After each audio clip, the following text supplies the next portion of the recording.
सबसे पहले दोस्तों हम जानेंगे त्रिकोणमिति के बारे में। त्रिकोणोमेट्री दोस्तों, यहाँ पर जो त्रिकोणोमेट्री लिखा है इसको हिंदी में हम त्रिकोणमिति कहते हैं। त्रिकोणमिति। अब इसमें हम ये जानेंगे त्रिकोणमिति होता क्या है उनके बारे में। सबसे पहले हम ये जानेंगे त्रि मतलब होता है दोस्तों तीन। ये जो त्रि लिखते हैं इसका मतलब हो गया तीन, और ये जो कोण है इसका मतलब कोण हो गया। ये जो मिति है इसका मतलब हो गया माप, यानी कि तीन कोणों को मापना ही त्रिकोणमिति कहलाता है। इसका सिंपल सा परिभाषा बोलेंगे, तीन कोणों को मापना ही त्रिकोणमिति कहलाता है।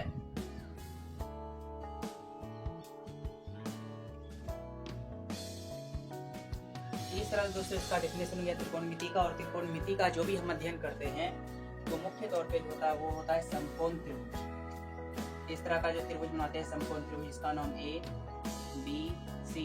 ये जो नीचे रहता है इसको हम कहते हैं आधार, और ये जो इस सामने में रहता है इसको कहते हैं कर्ण, और इसको कहते हैं लंब। इसमें दोस्तों जो है ये जो कर्ण है ये सबसे बड़ी भुजा होती है, और ये जो नीचे में है इसको आधार कहते हैं, और ये जो लंबा सा है इसको हम लंब कहते हैं। अब हम आगे समझते हैं। सबसे पहले दोस्तों हम यहाँ पे इस तरह से समकोण त्रिभुज बना दिए।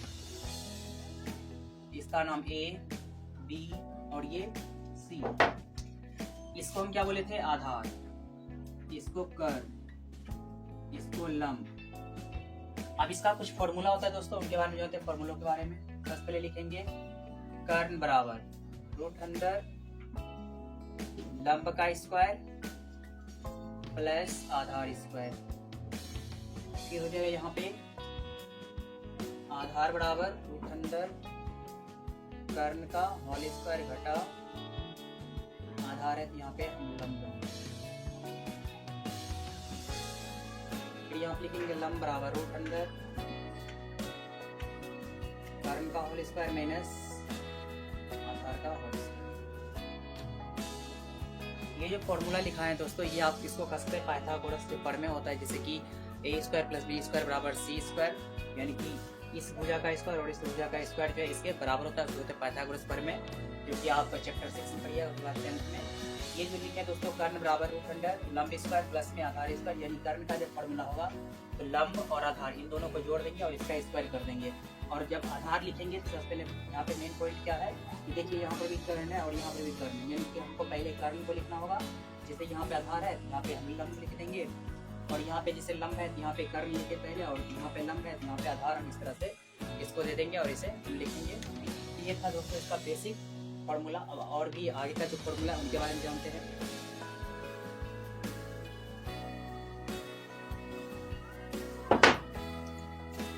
दोस्तों क्लास 10th में त्रिकोणमिति दोस्तों कहा जाता है कि 20 नंबर का एग्जाम में पूछा जाता है। क्लास 10th में 20 नंबर का जो है त्रिकोणमिति से अकेले पूछ दिया जाता है। और इसमें एक और चीज शामिल रहता है त्रिकोणमिति के अनुप्रयोग। त्रिकोणमिति के जो अनुप्रयोग इसमें हम पढ़ते हैं उन्नयन कोण, अवनमन कोण, मीनार वाला जो होता है चैप्टर, वो इसी के अगले चैप्टर में, यानी त्रिकोणमिति के बाद वाला चैप्टर। अब जानेंगे दोस्तों एक्सरसाइज 8.1 जो है क्लास 10th का, उसके लिए जो आपको फॉर्मूला जो अभी लिखवा है हम कर्ण बराबर √अंडर लंब स्क्वायर प्लस आधार स्क्वायर, उसका यूज होगा।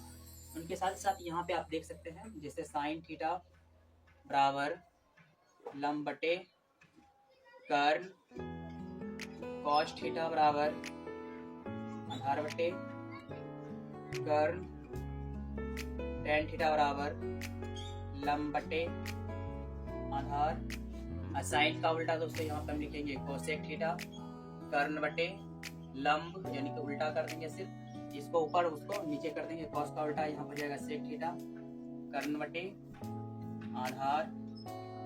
उसके बाद टेन का उल्टा हो जाएगा दोस्तों कॉट थीटा, कॉट थीटा बराबर हो जाएगा आधार बटे लंब। इस तरह से ये फॉर्मूला दोस्तों, और ये जो अभी लिखवाए थे कर्ण, लंब और आधार का जो फॉर्मूला, इन तीनों फॉर्मूला, ये दोनों फॉर्मूला से आपका जो एक्सरसाइज 8.1 है ये पूरी तरह से बन जाएगा।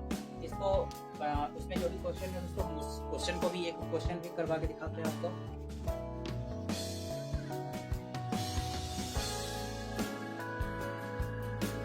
जैसे कि मान लीजिए यहाँ पे दोस्तों एक त्रिभुज,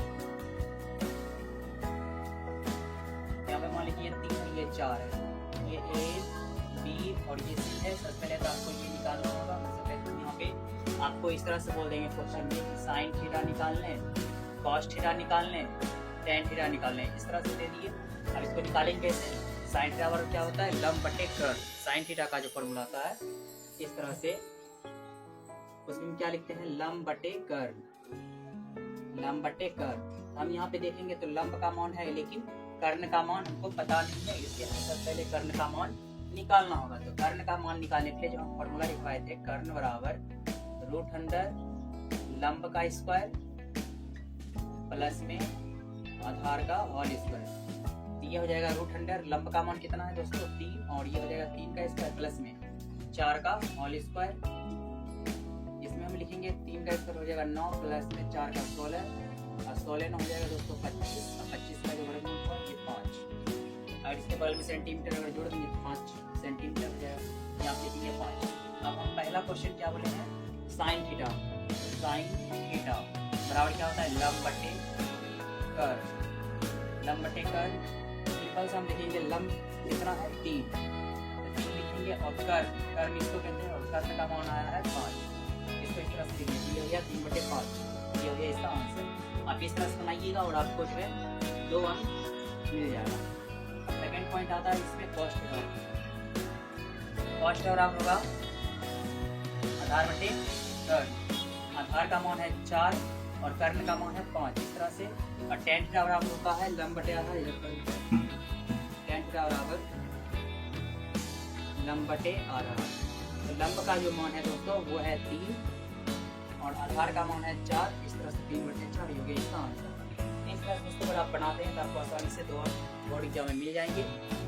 अगर आपको ये वीडियो पसंद आया हो दोस्तों सब्सक्राइब जरूर करें, कमेंट जरूर करें। मिलते हैं अगले वीडियो में। अगले वीडियो में इस तरीके फॉर्मूला उनके बारे में जानेंगे और इनको सॉल्व भी करेंगे।